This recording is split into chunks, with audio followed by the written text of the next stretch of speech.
I never intended to reveal the truth. For years, I let them believe I was drifting, unambitious, underachieving, stuck in some dead-end job. But life has its own timing, and sometimes it picks the most ironic moment to speak the loudest. The annual Whitaker family barbecue was in full swing, drenched in early autumn sun and the scent of mesquite smoke and superiority. We were gathered at my parents' ranch-style home just outside Tulsa, freshly mowed lawn, string lights over the patio, and the usual lineup of folding chairs filled with relatives who always had something to say. "Oh, look, it's Delaney," my mother called out, her voice coated in passive disappointment. I walked in carrying a bowl of roasted veggie couscous, already bracing for the judgment. "You still doing that receptionist thing, honey?" she asked, her pearl earrings catching the light. "Executive coordinator," I replied evenly. "At Valiant Group." I wore jeans and a plain blue top, understated, comfortable. At 34, I'd perfected the art of invisibility.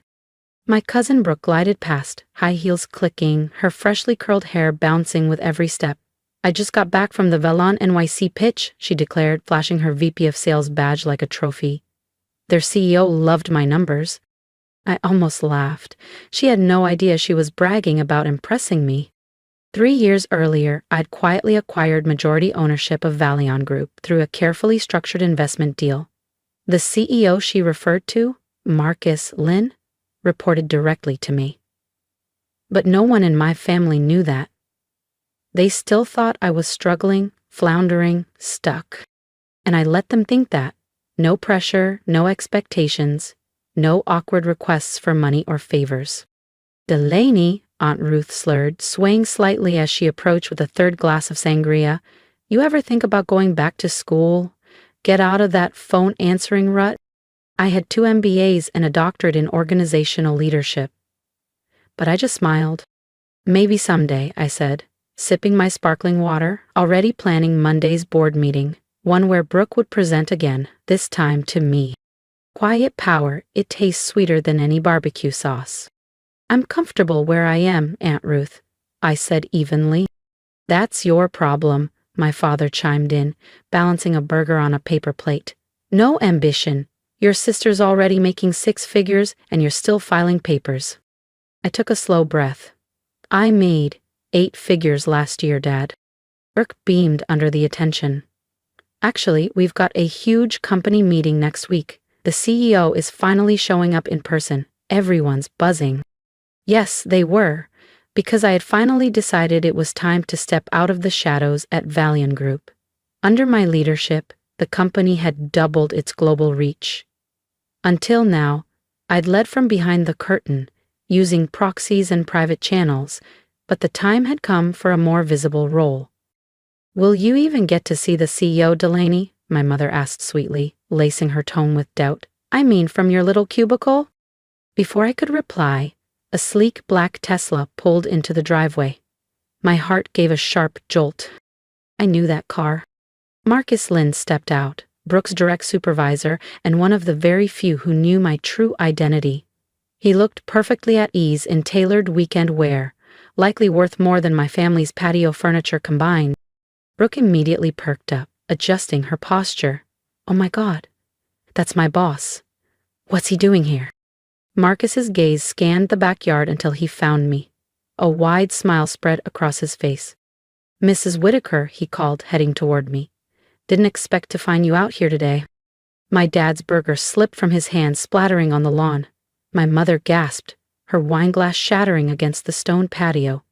The entire party froze. I stood, smoothing my plain top and jeans. "Marcus," I said, my voice calm, "welcome to our family barbecue." Silence settled like fog. The years of pretending had evaporated in seconds. Brooke's voice cracked as she spoke. "You're the CEO? That's impossible. You're just a coordinator." I met her gaze. "Actually, Brooke, I'm your boss. I own Valiant Group. Have for 3 years." My father's face flushed an alarming shade of crimson. "Is this some kind of joke?" Marcus stepped forward, eyes steady. "No joke, sir. She's the real deal." And just like that, the narrative changed. Oh, it's no joke, sir, Marcus said, stepping forward with a calm authority. Your daughter is one of the most strategic and visionary CEOs I've ever worked with. Valiant Group has tripled in value since she took over. My mother staggered back into a patio chair. But you bring couscous salad to family gatherings. You live in that tiny rental. You wear clothes from Target. I lifted my chin, allowing just a sliver of my true self to surface. I choose to live simply, Mom. It doesn't mean I have to. Gasps and murmurs spread like fire through the backyard. Aunt Ruth was already on her phone, frantically typing. Uncle Charlie choked on his beer. And Brooke, poor Brooke, looked ready to collapse. Marcus shifted, suddenly aware that he'd just blown open a well-kept secret. Apologies, Ms. Whitaker. I saw the address in Valiant's legacy files. I thought I'd stop by to discuss the Morgan acquisition in person. Before I could reply, Brooke erupted. This is insane. I've spent 3 years busting my ass at that company, clawing my way up, while you sat there watching me fail. Judging me? I met her glare with a steady look. No, Brooke, I've been running the company. Every raise, promotion, and performance review you received, or didn't, was earned, including the times you took credit for your team's work. Her face turned crimson. Everyone knew Brooke had a habit of stealing credit. She'd been doing it since we were kids. You're lying, Dad barked, his voice thick with denial. Delaney, she can't even pick paint colors without asking her mother.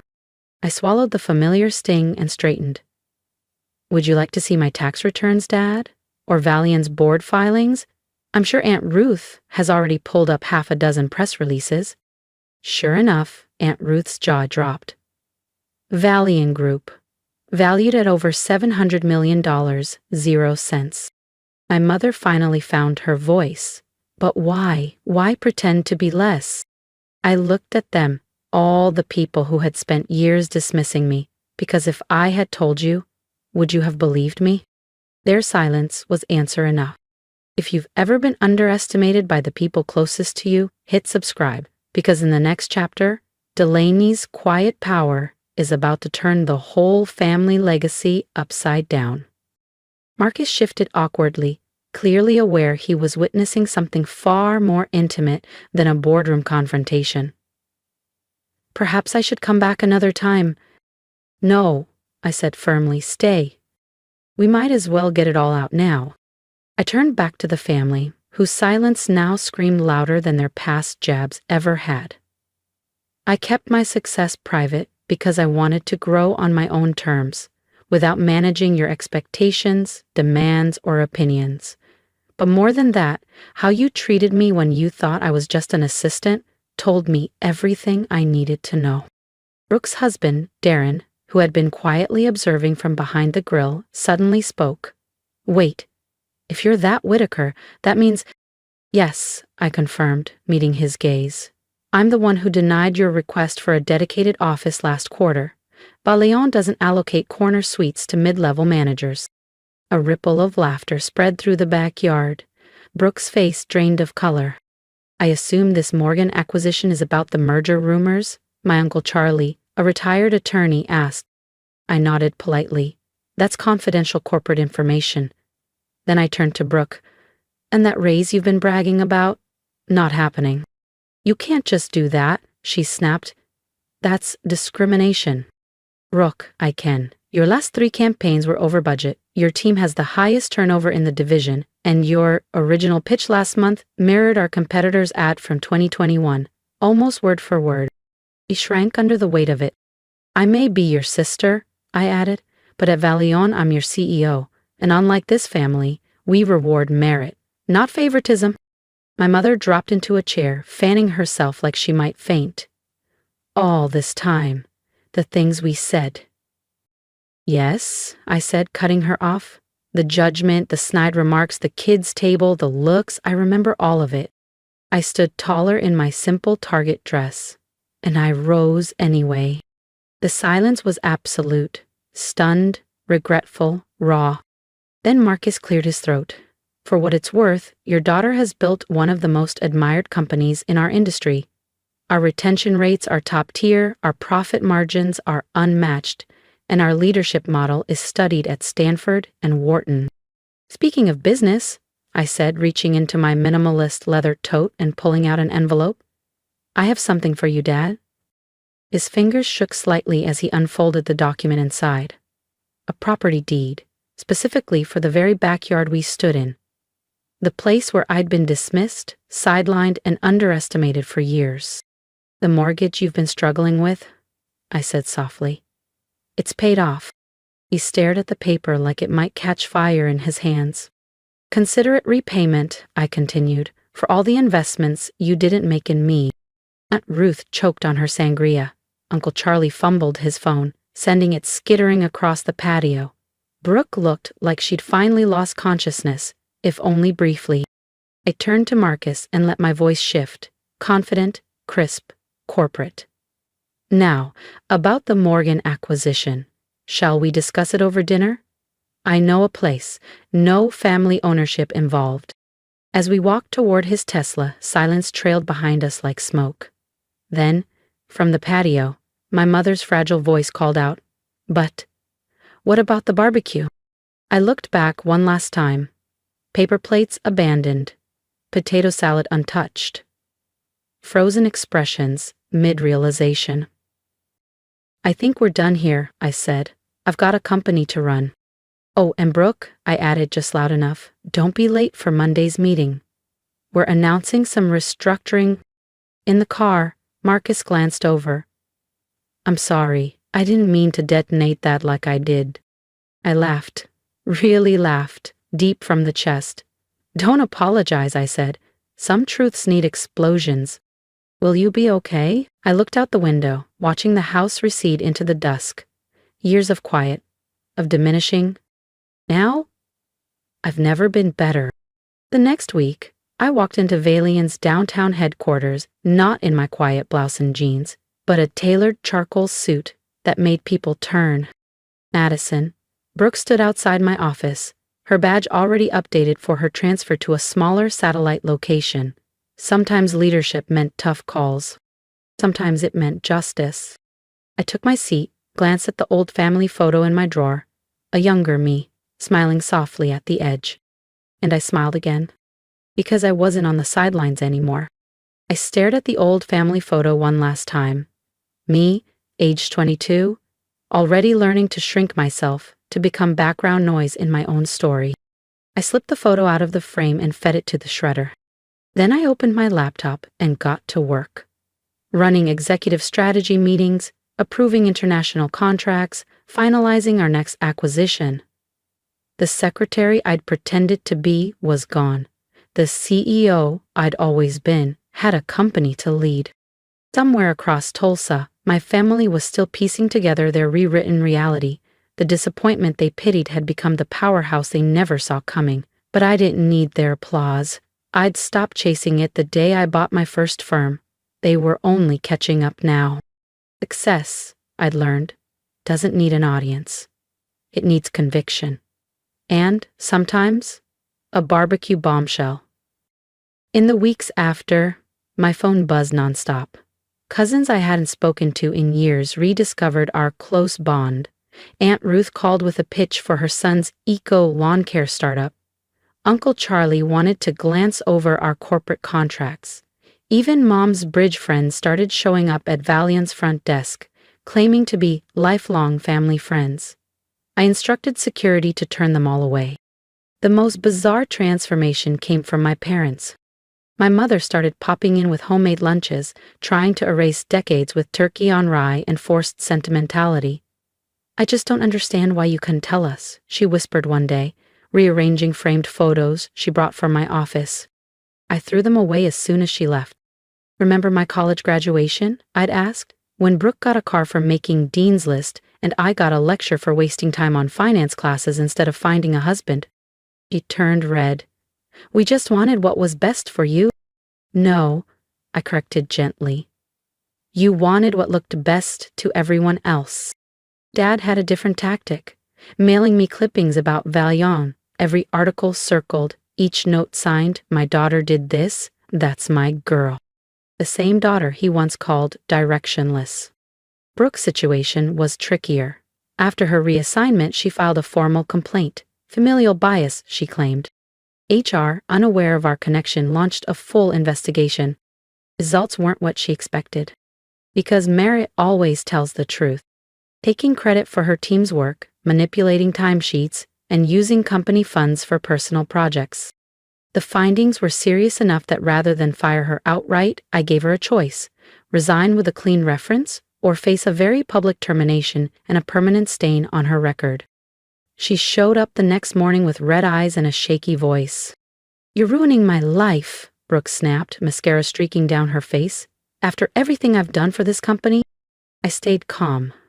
"You mean the Johnson campaign your assistant designed while you took the credit? Or maybe the expense reports you doctored to cover your personal spa visits? That's standard practice." "No, Brooke, that's fraud." I slid a folder across the desk. "Here's your resignation. I've already signed a reference letter stating you left voluntarily. It's more than you deserve. But despite everything, you're still my sister." Her hands trembled as she grabbed the folder. "You think you're perfect now, don't you? The big boss finally better than the rest of us?" "No," I said softly. "I think I'm finally done letting this family decide what I'm worth." Later that evening, I received a barrage of texts from my parents, demanding I fix things with Brooke. I replied with screenshots from the investigation and a single message. "Would you prefer I press charges?" The silence that followed was deafening. But change rippled outward. I restructured the entire marketing department, elevated overlooked talent, and implemented a new performance review system. Valiant didn't grow through nepotism, and it never would. 6 months later, I walked into Thanksgiving at my parents' house. This time, I arrived in my own Tesla, dressed not to blend in, but to reflect who I really was. The shift in the room was almost comical. Relatives who once overlooked me now clung to every word. Aunt Ruth gushed to guests about her CEO niece.